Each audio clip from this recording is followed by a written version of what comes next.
Hey, what's up? Alex here. Welcome back to the channel where we talk about home related stuff. I realized I have yet to cover any kitchen related content, so in this video I'd like to share 5 kitchen appliances to get for your new house when you are done with all the renovation stuff. If you are making a trip down to an electronic mega store to get everything one shot, you can use this list as a reference, although I prefer to buy them online. In fact, I think I bought all of this online, which means none of the products that I'm going to mention in this video are sponsored. This is not going to be an in-depth product review, but just to give you an idea what to get, my feedback and whether I will recommend any of them. Alright, the first item is a microwave. For busy working adults or if you're just not into cooking, the microwave is a savior. The question here is which type to get, an inbuilt one or those standalone countertops. In terms of selection, there are more variety of choices for countertops. For built-in, it's only some brands and usually it's 1 or 2 selection. Built-in are also more expensive, typically double or triple the price of a countertop. But in terms of aesthetic look, getting a built-in definitely looks better in the kitchen. You won't have all these gaps around which can collect dust. For built-in, just remember to let your carpentry know the measurement so that they can do the cutout.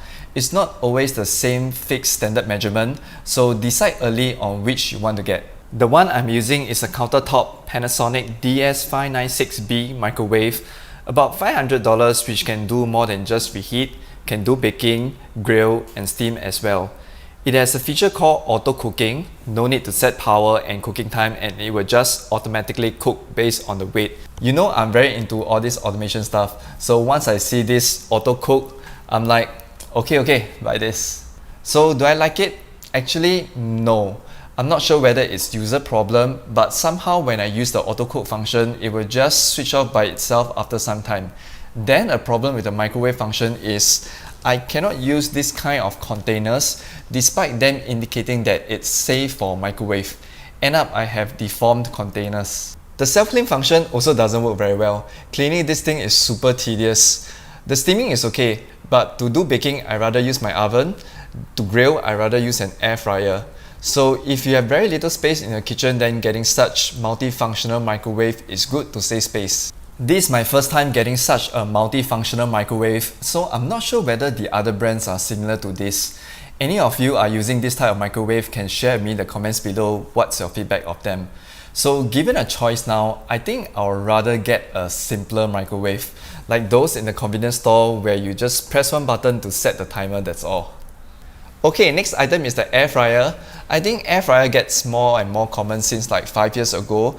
Basically, it's not using any oil, so it's like a healthier choice and also won't make your kitchen very oily after cooking. But I think most of the older generation, like my parents' age, they are in the 50s or 60s, will still prefer to use the traditional classic way of doing deep fried, which of course the food is definitely going to look better and taste better, so that really depends on individual. I think the more popular air fryer brand in Singapore is Philips, as they are like the first to start this air fryer trend. But for this house, I decided to go with Amazon's best selling air fryer brand, which is the Ninja. I bought this at $240. The current Philips model is about double the price depending on which model you get. I used to have the older generation Philips air fryer, and if I compare which I like more, it's actually the Ninja. So what I like about the Ninja first is the size of it. It's slimmer on the outside, but yet bigger space at the cooking area as compared to the Philips I used to have. Big enough to put the entire whole chicken. Controls are simple and straightforward. These are just presets for different temperature. Then you just set the timer, press start, that's all. Cleaning wise, this is so much easier as well. Taste wise is very personal. I think they all taste fairly similar from any air fryer. It's more like whether you are okay with an air fryer in general. Moving on to the third appliance is a pressure cooker or a rice cooker, depending on a few factors here. Firstly, are you going to eat rice frequently, and maybe what is your cooking skill level? If you are in a typical Chinese family where almost every day is going to be rice, then get a rice cooker. And I guess most of the time that master chef in the house wouldn't need a pressure cooker. For my case, we only cook for dinner and we try to cut down on carbs for dinner. So having a rice cooker is actually quite useless for us since a pressure cooker can also be used to cook rice. We eat that once a while. Tastes, of course, not as nice as a rice cooker. Having a pressure cooker is also very useful because there are many very simple recipes for pressure cooking, and most of them are simply just throwing everything inside, let it cook by itself for some time, and it's done. Simple and easy for beginners. Okay, to talk about pressure cooker, there are basically two popular choices out there. First is what I have here is the Philips all-in-one cooker.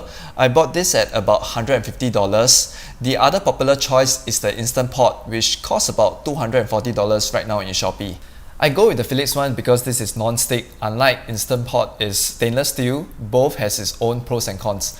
But I think right now you can consider getting an all-in-one pressure cooker plus air fryer. The Ninja one looks good on paper, very good reviews. With this can definitely save a lot of countertop space. The fourth appliance I have in my list is a blender. Very handy and useful, can be used for smoothie, sauces, baking use. Overall, I think it is something good to have for every kitchen. When choosing a blender, basically you just need to consider the size and how well it blends. But that's hard to tell unless you are able to try it before buying. What I have here is a personal blender that cost me around $20+. Then you also have your more expensive ones, which I'm considering buying. It's also from Ninja at around $400. I'm not sure whether I want to spend that kind of money yet. It depends on how frequent you are going to use it and what food are you blending. So I am kind of still thinking about it. For now, this personal blender is good enough for me. My last appliance is what every Chinese family need to have in their house. It is a steamboat. We Chinese simply love steamboat. We eat them during Chinese New Year, birthday celebrations, Mother's Day, Father's Day. It is always a comfort food for any special occasion. But I would suggest not to get those that is meant just for steamboat. You can use those standalone induction cooker which comes with a separate pot, that is possible. Or you can get this kind of multi-purpose electric skillet like what I have here. This is the Zojiroshi. Okay, let's just call it the elephant brand. This costs about $270. Besides using this for steamboat, you can also do Japanese hot pot, Korean stew, or simply any soup-based kind of food that you will always want to eat them hot. Like if I take away my favorite crab bee hoon back home, I will put it over my elephant pot, turn up the heat a little and enjoy it this way. For this particular model, it comes with two different pans. This is a shallow pan which I use it for like barbecue with meat, seafood, mushrooms, or even my home cooked mala xiang guo. I use this. Then of course the other pan which is much deeper for steamboat and the rest of the soup based food that I just mentioned.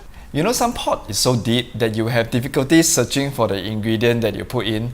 So I think for this it's just nice. And lastly, it comes with a glass lid. If you want to speed up the heating, you can cover it. And also glass means you can actually see the cooking progress easily. Cleaning wise also very easy, all non-stick pan. But one thing I don't like about this is it will take quite some time to get heated up when you have food filled right up to the top. Alright everybody, thank you all so much for watching the video. I hope it's useful. I also want to take a moment to thank our sponsor for today's video, ShopBack.